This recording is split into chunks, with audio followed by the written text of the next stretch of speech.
전국 뇌관으로 떠오른 언론중재법 개정안이 민주당의 주도로 본회의 상정 마지막 단계인 법제사법위원회를 통과했습니다. 국민의힘은 여당이 회의 차수를 변경하면서까지 날치기 통과를 시도한다며 회의 도중에 퇴장했는데요.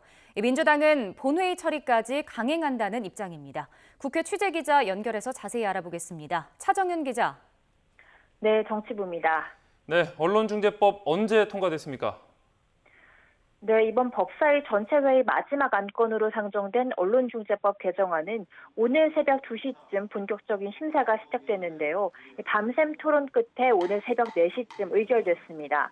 하지만 국민의힘 소속 의원들은 빠진 반쪽짜리 상태에서 통과가 됐습니다.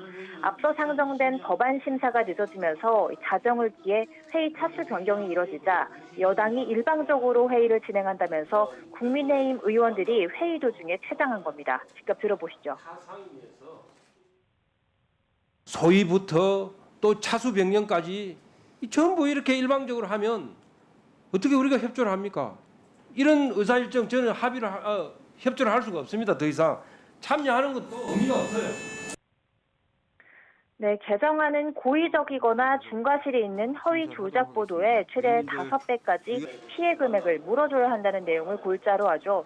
여기서 고의나 중과실의 범위에는 보복적이거나 반복적인 허위 보도, 또 회복하기 어려운 피해를 본 경우가 포함됐는데 이를 두고 모호성이 많다는 지적도 나왔습니다.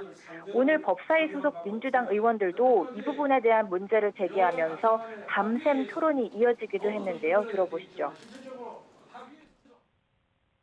고의 또는 중과실만을 입증하는 것도 사실은 법정에서 입증하기라고 하는 것이 쉽지가 않은데 거기에 더해서 명백한이라고 하는 이 표현을 넣으면 과연 이 조항을 통해서 피해자가 제대로 구제되겠느냐라는 좀 의문이 있습니다. 그래서 네, 결국 이번 법사위 자구체계 심사에서는 명백한이라는 표현과 피해 가중이라는 수식어를 삭제하는 등 일부 표현을 수정하기로 결정했습니다.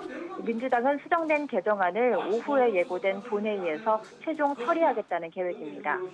국민의힘에서는 날치기 통과를 막겠다며 저지 방안을 고민하고 있습니다. 검토 카드 중 하나로 거론됐던 무제한 토론이죠. 필리버스터는 지연 수단일 뿐 원칙적으로는 통과를 막을 수 없는 만큼 현재로서는 가능성이 크지 않아 보입니다. 이런 가운데 국회 정문에서는 강행 처리 중단을 촉구하는 언론 단체들의 릴레이 시위가 이어지고 있어서 국회 안팎으로 전운이 감돌고 있습니다. 지금까지 정치부에서 전해드렸습니다.